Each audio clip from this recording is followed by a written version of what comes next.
Welcome to the Deeper Into Movies podcast. My name is Stephen T. Handley. I'm the founder of Deeper Into Movies.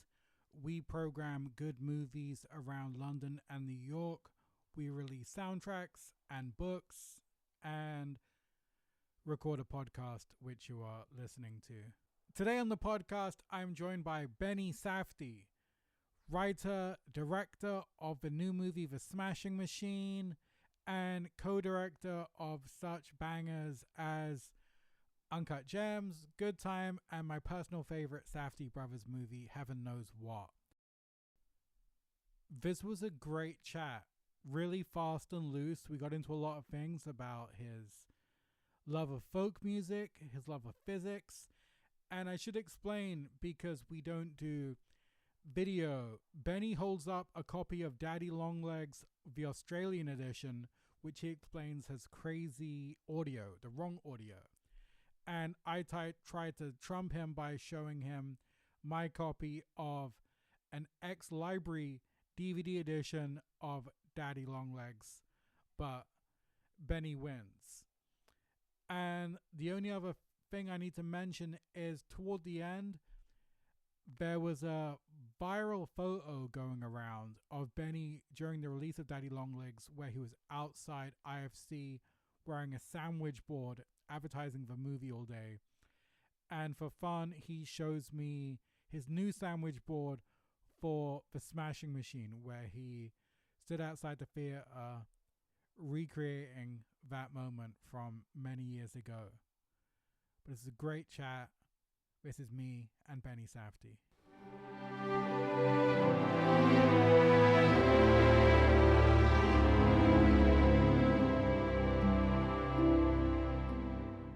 I was watching Megadoc whilst I was waiting for you. Amazing. How are you? I'm good.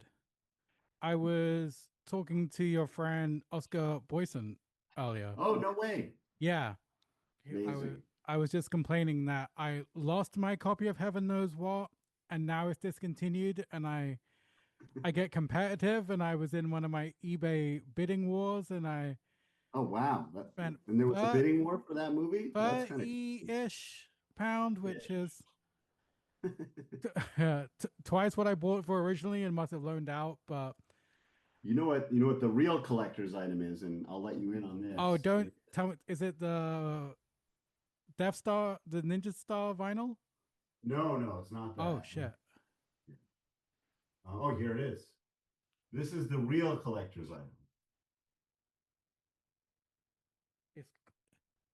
Let's see if you can see it. There we go. Okay, wait, 1 second. This might impress you.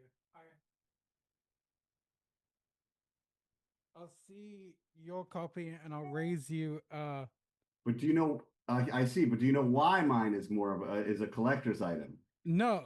Oh, okay. Is this the one with the crazy gunshot sounds? Yes.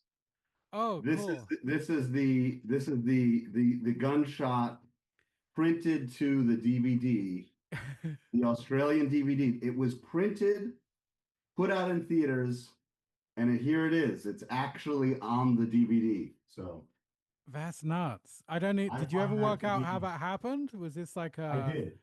Well, it was so early on. We didn't really have like It was a very small international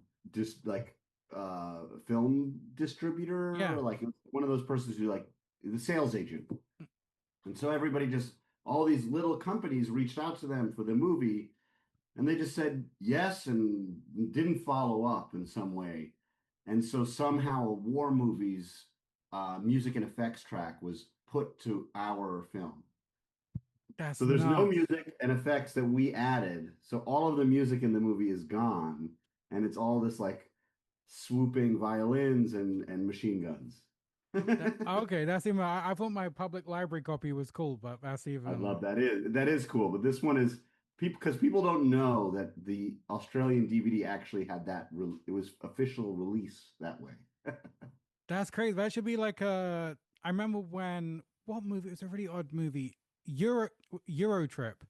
The director was in Thailand and saw a camcorder bootleg on sale of his movie, so he made it a DVD extra. So you can watch the I horrible wanted I TV. wanted to put it on the Criterion, but they didn't do it.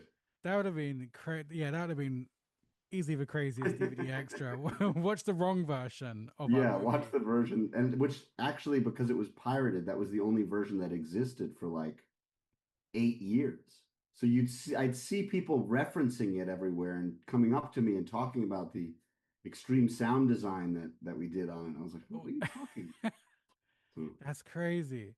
yeah. So I always ask my guests, what kind of teenager were you? What kind of Ooh, movies and I music were you was into? Or I was into the Grateful Dead. I was into Bob Dylan, early folk music, and I was intensely by myself. I didn't have that many friends. I kind of I loved school. I liked learning, and so I maybe had one or two friends, and that was it. I didn't really go out and do a bunch of stuff. And so yeah, I was into physics and dark matter, and yeah, I guess I like I willingly took a stand, I guess, against it. It was like my way of rebelling was to not go out and party and do very well in school. So, yeah, that's relatable. It's kind of funny. I was chatting to someone the other day, and they're like, when you're younger and you're just going out and getting fucking wasted every night and partying, and I'm like, no. But yeah, I saw exactly. it in movies. I Yeah, know about it. Other people yeah. did that, but no. But then looking back, I was quite impressed with my stoic. I had a group of friends who were just got way into like, let's hang out in the park and just drink all day, and I was like, that's so fucking depressing. Yeah. I'd rather go to like see a movie and something. They're like, well, you do your weird art movie shit. We're gonna keep trying liquor stores until we get served, and then It's drink warm beer probably. And I was like, yeah. God This bless. I think I was probably maybe I guess 13, that's teenager Yeah. technically. I think at that point I had saved up some money to buy the Evelyn Wood speed reading course on cassette tape. And and I was attempting to learn how to speed read, and I think it actually messed me up for the rest of my life because there's all these weird rules that they have to try and get you to read faster, but you're not actually reading. So it's a shame. But I Yeah, was like, 'cause I saw people do it. you're not so much swimming in the lake, or kind of more just doing like speed laps or Yeah, it's something. like It's sometimes it's kind of. nice to get lost in the preposition. What made you want to do that? Was there just like too many I was novels always a you very wanted to? slow. I liked reading, and I was Yeah, always like slow at it. Not slow, but I would take my time. And I thought, oh, I wish there was a way to like speed this up to get more books. So, and where because did my all this? grandmother would read really quickly, and I was so like, huh, how did she do that? Yeah, I have friends who like devour a book a week and really, Yeah, or less, and I'm like, I'm on chapter 10. yeah, exactly. It's Yeah. like I what I do like is when I'm reading a book and I get close to the end, I like to finish it in a place where I could just kind of settle. I don't like finishing it outside, you know. Yeah, yeah, for sure. Where did all this folk music come from? Who were you getting your music recommendations and stuff from? Um, it's interesting because well, it was like because I was into the Grateful Dead, it was like it was an early like you kind of like branch off into I was part of this CD trading company called etree.org. It was early internet, and it was message boards, and you'd go on and you'd see I would go to the who was at the Rat Dog show at the Beacon Theater and on like this date, and you'd find somebody who had recorded it, and you'd email them and you'd say, hey, can I get that recording? And they'd say, of course, just send me two CDs and postage. So I would send them a blanks and postage, and they would send me back the album. And then because I was starting, and then you'd have a list of your concerts and recordings that you had, and people would email you and you would do the same for them. It was like a community. And so I remembered people would say, hey, I've got this cool thing. If you want to send me an extra CD, I'll give you like the origins of this or this bootleg of Bob Dylan or this. So I had a lot of early Bob Dylan bootlegs before they came out on the bootleg series. I had an alternate Abbey Road because I love the Beatles. So I had all of the Escher tapes before they came out. It's really awesome. And it was amazing because that's like that kind of thing is gone now, sadly, 100%. Yeah. but like literally I would just send CDs in the mail to this random person in the middle of the country, and 3 weeks later I'd get it back with like a handwritten thing. Sadly, I don't have my book anymore of CDs because you lose that stuff over time. But it was really cool. And then eventually, when you had like a collection and people were reaching out to you, it was nice. But the other thing I remember I had like I saw Bob Dylan in 2002 at Madison Square Garden, and he played something the day George Harrison died, and he never played anything that was like never even talked to the audience. Hmm. And so when George Harrison died, I was like, he's got to say something. This was like his good friend, and he came out and he's saying something, and I desperately went on the message boards to get that, and I got it. But now it's actually available on YouTube. Somebody like it's amazing. There's like this like three camera setup from like the stands where they captured the song. It's a beautiful version. Yeah, I really miss that early internet era where everyone was a lot kinder. I remember when I went to put on a message board, I'm going to a Sonic Youth concert tonight, and someone said the T-shirt I wanted was sold out at my show, but if you see a size Yeah, S, I'll PayPal you twenty yeah. It was pound and exactly. post it to me if you get the chance. And I was like, I love the fact here's £20 to a stranger, and I'm just gonna Yeah, hope the T-shirt will turn up. And obviously, I did, but of that course. Yeah, because it that was was like such a nice era, or just people fan recordings of shows and stuff like that. It was yeah. It was yeah. And then so that's kind of like so you'd build up like people would say, "Oh, do you like this?" And I'd be like, "Never heard it." And then you'd kind of get into that. And then I had a teacher who was also a photography teacher who I'm still close with. He's my friend. He was into early folk music, like the Smithsonian recordings by is it Harry? What's his name? Harry. I'm looking it up. Smithsonian folk recordings. They're great. What's his name? Let's see. Harry Smith.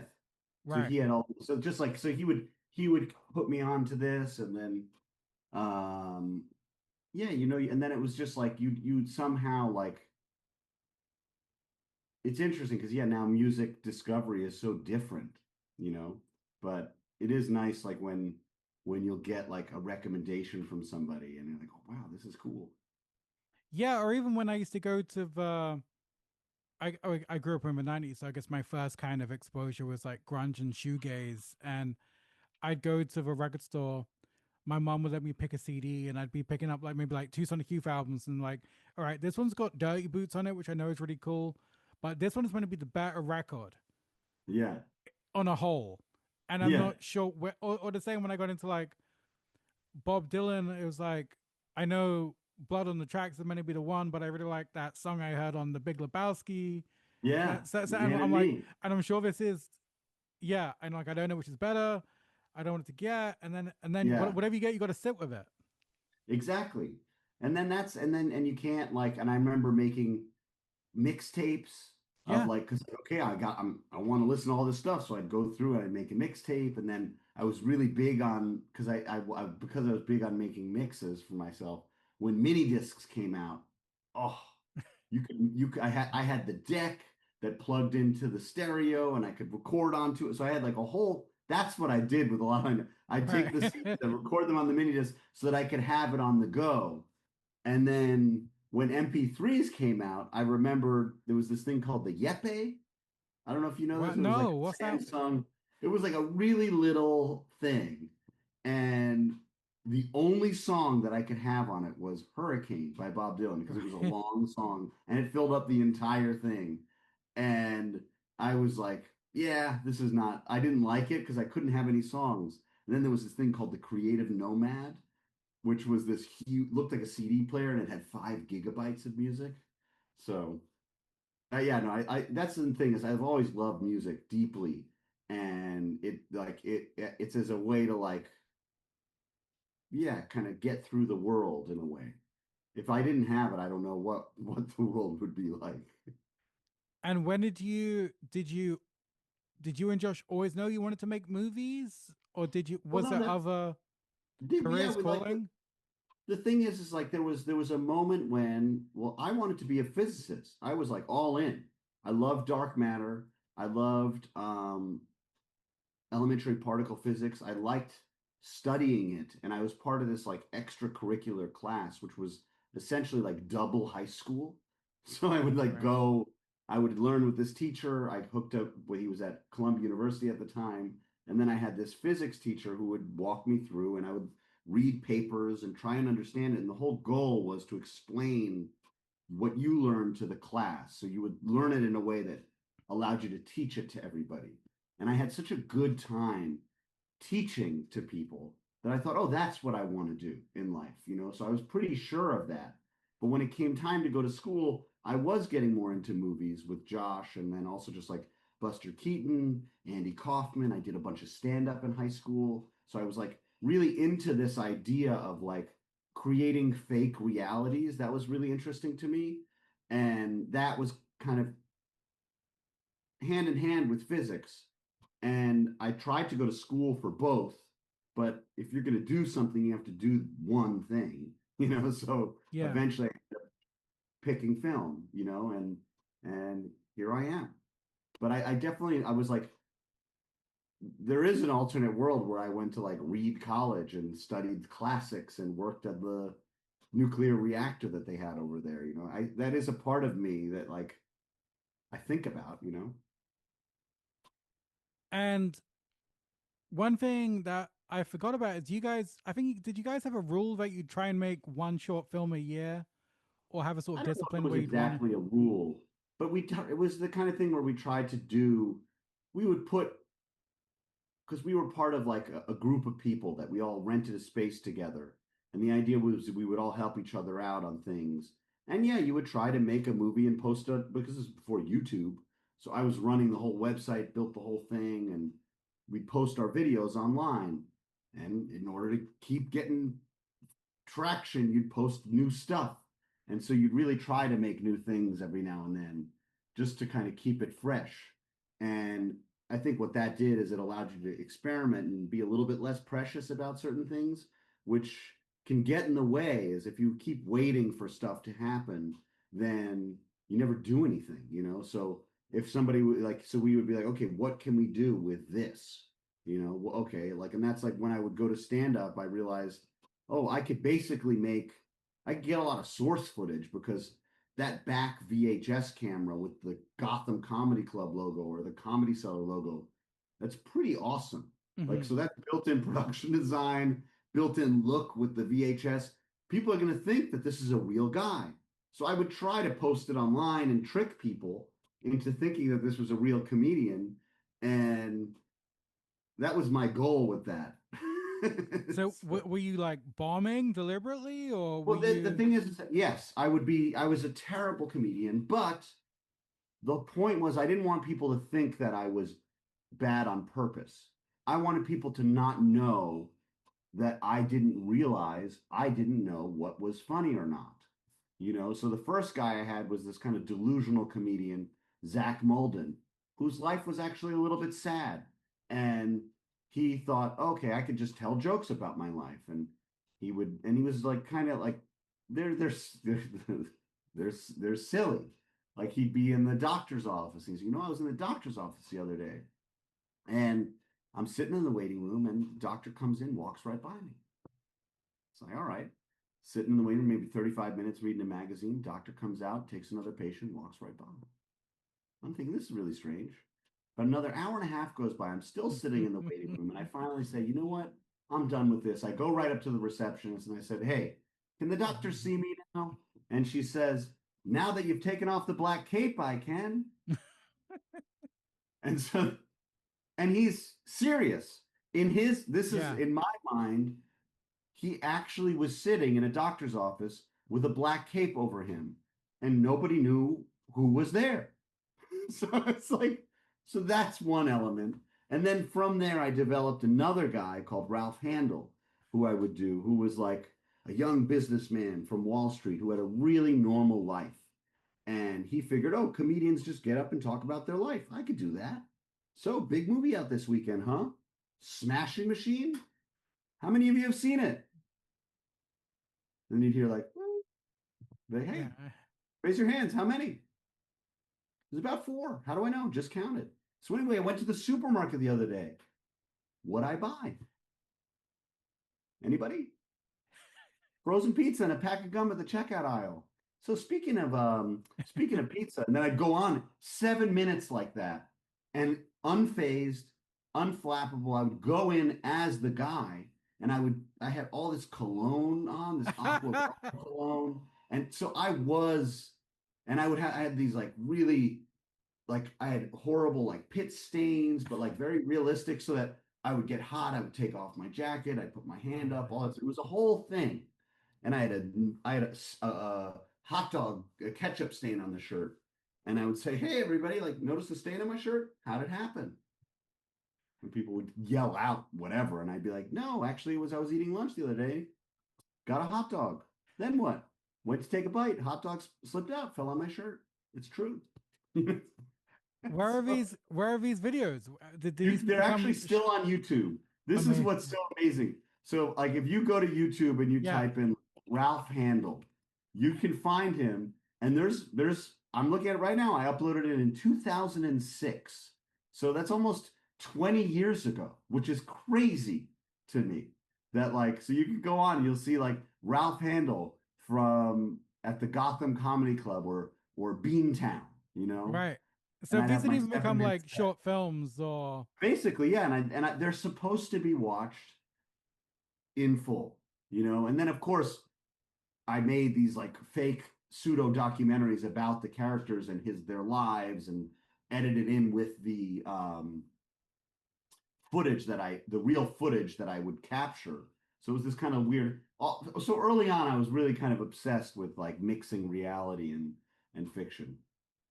did you ever consider becoming a straight actor per se, or did you always I kind of always want to loved subcut? Yeah. acting. The thing is, I always liked acting, but at the same time, it was like in school, like when I went to school for film, I was like, okay, well, I wrote this story, and the story's based on me, and I'm like, I'm pretty sure I can do it. So why don't I just play the part, you know? And that was kind of the first thing I did, and it just helped me like work with actors and understanding how that is, and then it to the point where it was just easier. Like that's Yeah. the thing is like it's like okay, I could tell somebody else all this stuff, but I have to find the person, all this stuff, and I was like, I think it'll be more interesting if I do it because like it would get I don't know, I could get more complicated, you know, with what I was going through. Hmm.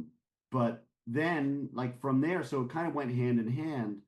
And then Good Time was like, oh yeah, this character is a part of me. You know, like I said, you're like, oh, what did you do early on? And I was by myself, Hmm. and my room was 60 degrees. I was really particular about if drawers were closed, they had to be in the exact right places. I didn't like anybody coming in and bothering me. It was like, so there was a lot of him inside of me. And it was just kind of like imagining myself ratcheted to another degree. And so I was like, okay. But then from there, it was just like, yeah, I really do love the craft of it and getting to a place of like feeling an emotion that isn't yours. Hmm. And that's kind of what drives me on both sides, you know? So I was thinking, I get occasionally invited to have a tiny walk on things, and I remember I was on Lena Dunham's show recently, and one of I the director said, "Hey, just wander around. We're in a bar, wander around, and after a while, just head through the door." And Yeah. then I got so nervous wandering that I was like, I don't know anyone's marks, because at one point, one of the main characters bolts through one of the side doors, gets into this huge argument. I was like, I got so into my head. I'm gonna bump into her at that time, and I Yeah. was just like, I'm gonna destroy the scene. I'm gonna waste production budget and things like that. And it took a real while to just fucking relax and Yeah. own the space. But then when I was thinking about you and Oppenheimer, I was wondering Yeah. how is it being on a set of that scale with a director of that magnitude? It was, it was actually incredible, because like you get there and then I'm just like watching Chris and Hoyta figure it out.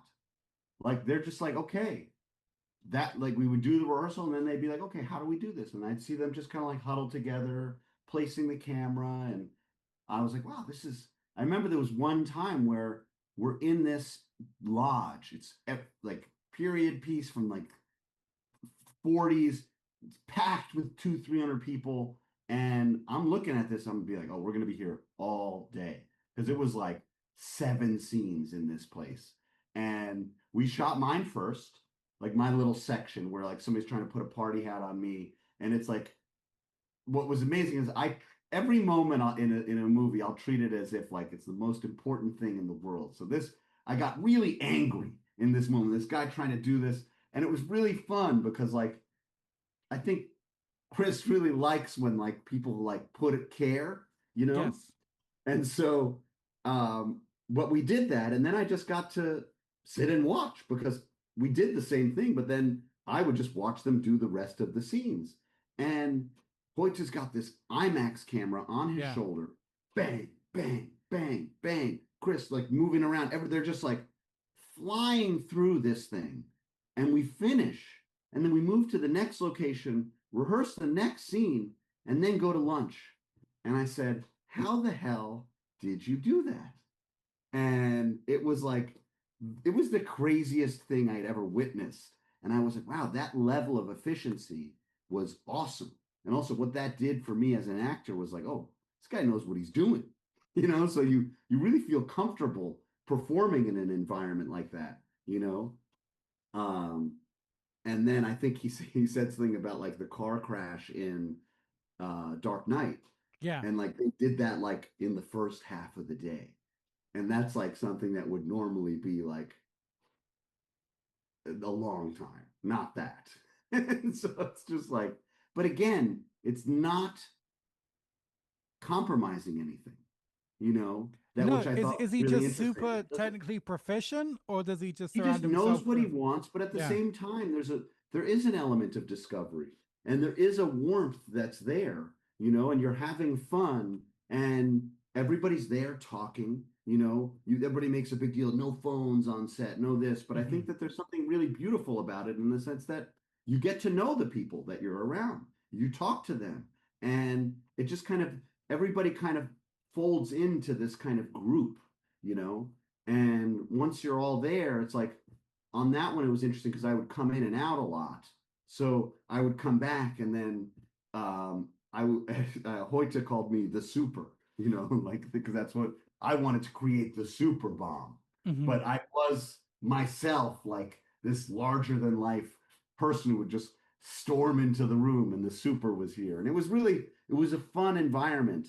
But that's what I took from that was, oh, you can have something on that scale and it doesn't need to feel like that. And I thought, isn't that really cool? That is really cool. Yeah. Did he have the Casio view Oh his yeah. monitor? I love it.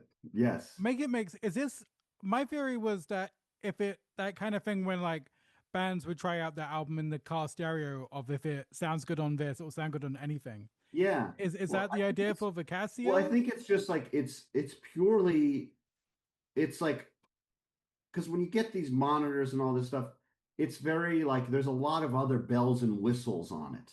Mm-hmm. And that is literally just straight image. And it looks a certain way. And it's like, for example, like I'll take pictures. I love taking photographs. And I have a digital camera and it's exactly the same company lens. So it's a digital Leica and I have a Leica M7. And I started being like, okay, how can I get this to look like that? and I would take it around. But at the end of the day, I know what one of them looks like. Just I know it's going to be this way, and the other one I have to work a little harder to figure that out. And I think that's probably what goes into that is he knows what that is, and Mm-hmm. he can. That's part of the process, you know. I know this looks a certain way, and so that it's like it's out of the. It's also you're not getting caught up in LUTs and whatever, even though it's shot on film. But like you can do, you're not getting caught up on any of that little stuff. You're just looking at what's straight feed from the camera, and it's also small and portable. And because like again, it's like it's interesting because like you're on set all the time. Mm-hmm. And I find that that's the way I love to work too. I like to be in the scene, basically. That's why I ran Boom, is because I'm right there with everybody. I don't like, like, there is a place where people can go and see it, you know, the monitors. It's not, I'm never there, you know? So it's like, and I find that really exciting because you're there with everybody, you know?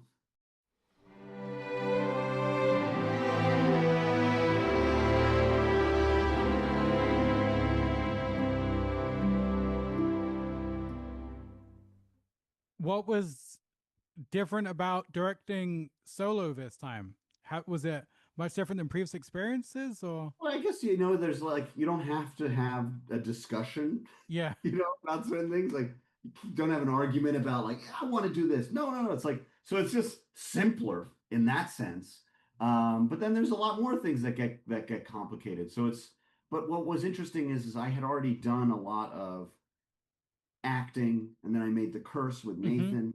You know, so there was kind of this process of me doing stuff on my own and having to make decisions like that and be confident in them. And so it wasn't really that I wasn't really thinking about it in that way, you know, because also this was a story that I really wanted to tell and I had a really clear idea of how I wanted to do it. And so that was just that's all you're thinking about. You're not thinking about like the dynamics of what might be, you know.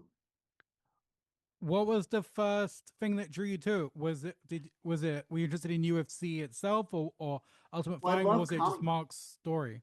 yeah, I love combat sports. I love boxing. I went to an early like UFC fight with my stepfather because I'd watched these fights, the tapes.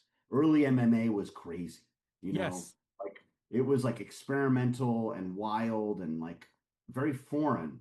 And so it's really it's an interesting time and it looks cool.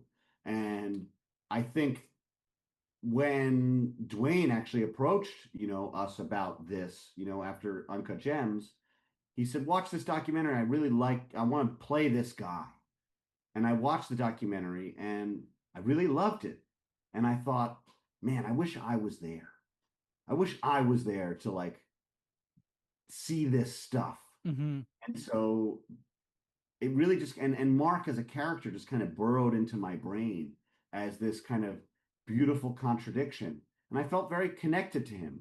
I don't know why. Like I saw him and I have pictures of him, like screen grabs from the documentary, and I just felt like I understood him in a very deep way. And I don't know exactly why. And as I got to know him, you know, in the making of the movie, I realized why. And it's weird how that happens, where you see somebody and you know that you have a shared experience that's different, but shared in an emotional sense. And I just like, I could tell this guy's story and I need to for myself. And it was the kind of thing that I just never stopped thinking about it. And I knew Dwayne knew the same thing and felt the same thing. And again, I had the same thing with him. Whereas I'm talking to him, I just connected with him in a really deep way. And I thought, oh, we could do something really special together, you know? And it just, it was like there. And then like COVID comes in and then other projects come along and then it just kind of drifts away. And I just kind of always thought, you know, it would suck if I didn't do that. And I Mm-hmm. really hate myself if I didn't tell that story. And so when it came time to think like, well, what do you want to do right now? This was after the curse, you know, when I wanted to make something on my own. It was just like, well, do that thing that you want to, that you haven't stopped thinking about, you know? How was it approaching Mark? Because obviously I saw the documentary years ago. I found it in a Yeah. blockbuster DVD Yeah. bin. and I knew the guys who made the music were kind of Godspeed You Black Emperor post rock adjacent. So I was like, Yeah, post rock and UFC, fuck yeah, sold. yeah. But it's So a I and very so heavy doc, and oh for Mark sure. doesn't, and how was Mark about reopening that story in that part of his life and Well, all that's those yeah. experiences? Well, the first thing I did was when I talked to him, I said, okay, this is what I'm going through right now, and this is everything that's happened in my life that has like everything, the bad stuff, the terrible things, things nobody even knows. I told him, and I said, it's only fair that you know everything about me because if you're going to trust me to tell your story, I'm going to trust you with mine. And it really was like something that I felt was necessary to do Mm-hmm. because I really wanted to get to know him and I wanted to explore what his feelings were. And I wanted to make a movie that puts you in that place, in that time period, puts you physically there, and made you feel what he was feeling and made you understand what he went through. Because for me, it was like a form of something I called like radical empathy. I want to Yeah. get inside this guy's head who I normally would not be able to, because that's how I felt. I felt Mm-hmm. I understood this guy and I could learn more about myself by being in his brain. And I said to him, there's going to be things that we change, there's going to be things that aren't the same. And I said, we're going to be talking about it, and it's going to be externalized to reach a larger group of people, because I want a lot of people to see this because I think it could be beneficial to them. Mm-hmm. It's I think it's an awesome experience in a theater to watch it and succumb to this kind of violence and extreme sport, but then at the same time, like, oh, I'm really connected to the guy in the ring, because I had one of the best experiences of my life was I did a lot of boxing, Mm-hmm. for 10 years, maybe more, and I still do it, but the gym I would go to closed during COVID, and they just reopened uptown. But I got really close to everybody there, and it became this really beautiful environment, very loving and supportive. And you go in, and somebody would say, "Hey, you want to spar?" And you'd be like, "Me?" And they'd be like, "Yeah." And then you get in, you get your ass kicked, and it was the greatest feeling in the world. And I knew from that moment that like I need to explore this in a way that I don't think has been seen in it really. I want to show what this feels like, this kind of camaraderie in the face of all that. And as I talked to Mark and Boz and Ryan, and I realized, oh wow, this is true. What I'm experiencing is real, that like they love and support one another, even though they don't, you think that this like it's this machismo world, but there is Mm-hmm. a lot of vulnerability there, and that's okay. And there's strength in that vulnerability, Yeah. it's like Bruce Springsteen, it's okay to 100%. cry, Yeah. you know? And so, um, yeah, so that in that sense, it was just like there was so much to this world that I wanted to explore and live in and be in. And I love the documentary and I want this to be like in conversation with it, and like to the point where I actually just saw John Hyams yesterday. He came to the premiere. I was so excited for him to see it. And there's one shot where I'm like, I can't wait for him to see it. It's the shot of the scooter. And he's like, he goes, why the hell did you do that? And he's like, because it's like, I found the scooter. I recreated the scooter, all the stuff. And I even recreated the shot, And it's like, he's like, what are you doing there? And I said, honestly, it's like, I wanted to see if I could recreate reality to such a high level. And there's this document that you created that's there. And that's how I discovered it. Mm-hmm. So I wanted you to be able to do that, And I think it was really special. And he goes, and I'm so proud that he said it. He goes, that might be the most accurate biopic I've ever seen in my life. He goes, Beautiful. because everything is there. And I saw it all. And he goes, and you did it all. You got everything.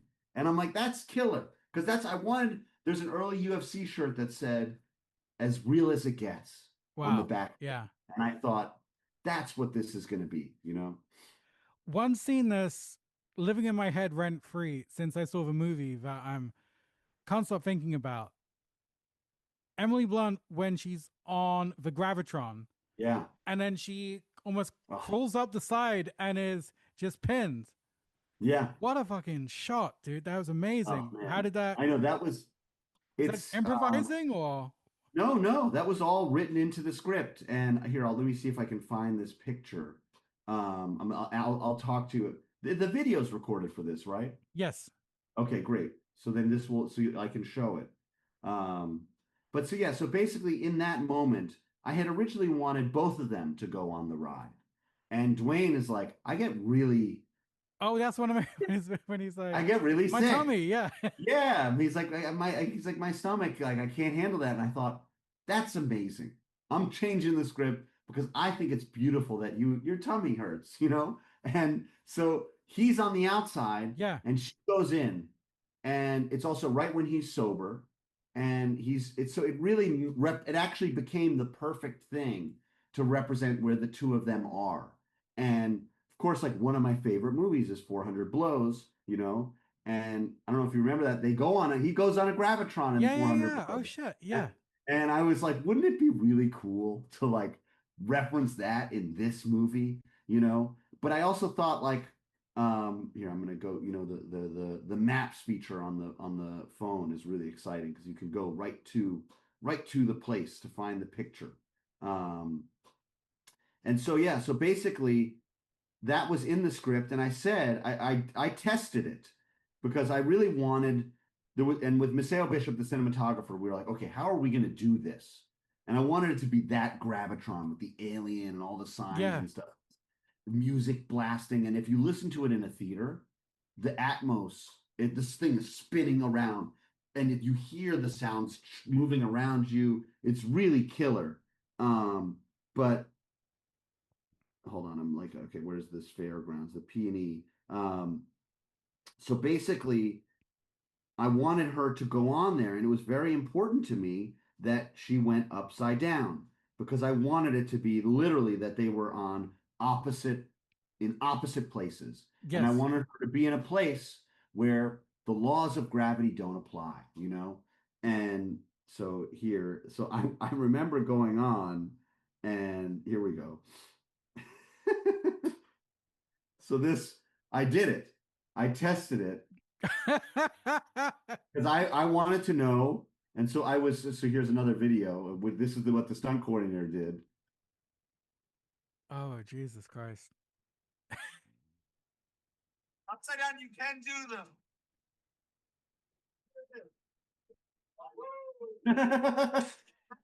So I really, because I was like, okay, again, part of the thing is like, if I'm going to ask somebody to do it, I'm going to do it, you know? Yeah.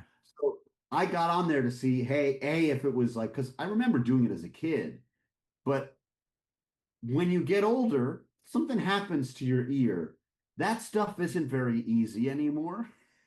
So I remember doing it the moment you lift your head up, it just like gets shaken. And it took me like 2 hours to recover from that. So I Wow. realized, okay, we're gonna have to do that at the end of the day because like it's gonna be difficult. And so I did it and I showed Emily, this is the position I would like you to get into. And what's also amazing, I don't think anybody knows that, but that's a wig that she's wearing in the movie. I It never knew. looks Wow. Yeah. Perfect. insane. And so she has to do all that and like not have it get messed up. But me and Neil did an incredible job with it because because there's a specific hair that existed Yeah. at that time, you know, that like it's just not now. Different nutrition, whatever, everything is different, you know. Yeah. But those are the things I wanted to really nail with the movie. But so she's doing it and she gets in there, and I wanted her to be sideways, and then I wanted to cut back and have her be upside down in all of those. So you see the progression. Yes. And also, what's amazing is you know that thing is moving at that speed because the light through the Yeah. Yeah. side, Yeah. you know, that like, and it was really cool to be able to do it. And also like we had the camera first, which Maseo hooked up to a remote head, but he was in there with me and he had a Right. remote head and he's basically operating the remote head because I'm like, go up, like Yeah. because you couldn't see her feet and I wanted people to see that she was actually doing it. And so he's like moving this thing, but he had the idea, which was really great. He goes, we don't actually have to move first because when you're in there and it's locked, it's with her perspective. So you're going to be moving and it's not going to look like we're moving. So before I'll ramp it and I'll spin it so that we have that kind of zoom, zoom, zoom. So that one was her still, and we just moved the camera. And then the other thing was the camera in there and moving at the same speed. And Perfect. it was a cool shot. And I think it was very representative of where they were. And that was very important to me, you know? We got time for one last question, and there's Okay. that amazing photo of you going about with a sandwich board when you're advertising your Yes. movie. And aside from our podcast, one of Hold our on. I got it right board here. coming.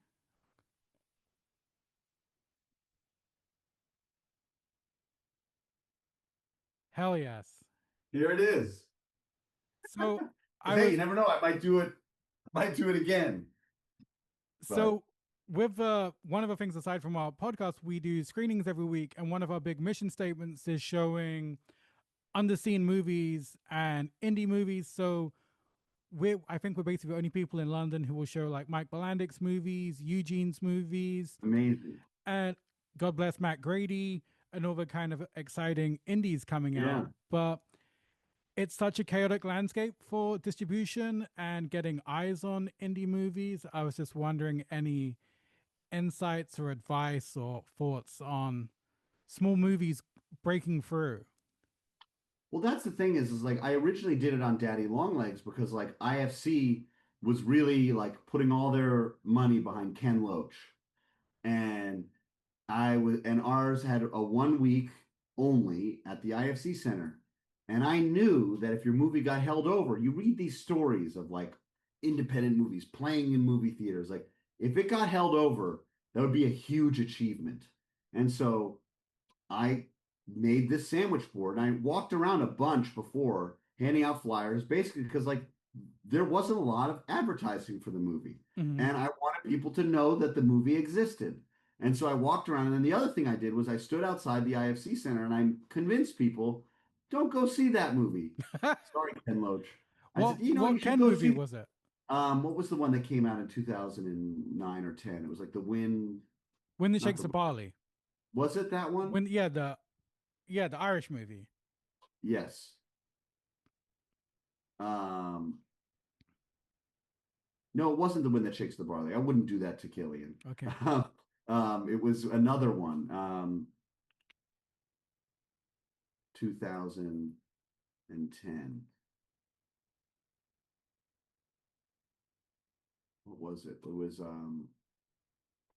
forget which one it was, but I know IFC looking for Eric. Okay, That's fine. That's a less Ken work. yeah. That's So fine. that was one where I was like, that was their horse, and Yeah. I wanted to be like, we're gonna stay in theaters, we're gonna make it. And I literally stood outside and convinced people, and they're like, well, who are you? And I'm like, well, I made the movie, and they're like, what? And the people at IFC Center thought, oh, isn't this funny? This is like a little stunt, and he'll be there for like an hour and get the picture taken. But I was there every day for the weekend for every showing to convince people because I knew that this was the only chance. And then even when I did this, like A24 was like, oh, let's go over to the IFC Center and recreate, like, because the idea was like, I want to like show that, because somebody asked me, they showed me a tweet and they said, which had me in the sandwich board and then me at the Venice Film Festival. And they're like, Yeah. what's changed? Yeah. Great What do you think has question. changed? And I thought, not that much. I'd hope. I'd like to think that I'm not that different, you know? And so and then I thought, well, I'm going to prove it. I'm going to go out there and I'm going to do it again because I liked being outside. I liked talking to people. And so I went from 68th and IFC was like, oh, we'll get a picture. And I'm like, no, not IFC, it's A24. We'll get a picture and then we'll do it. And I said, I need you to print 1,000 flyers. And I'm going to hand out 1,000 flyers today. And so I went 68th, then Times Square, West 4th, Angelica. I hit up all these places and I just handed out flyers. I talked to people. People blew me off, whatever. There's something about like getting put in your place that I think is kind of necessary that you're because you can get lost like, oh my God, everybody's talking about this. And you get out there and nobody's heard about your movie. Nobody knows who the fuck you are. Sorry. And it's like, that's the truth. So it's like, I thought like, I'm gonna go and I'm gonna do that. And it was really funny because people would come out and be like, why are you doing this? And it's like, I don't know. I think it's important. This has been so much fun. I could talk for Thank you. ages. This was great. Great. Thank you for your services to cinema. Really appreciate Oh, you. thank you. Thank Thank you you, for buddy. your services to cinema. Great.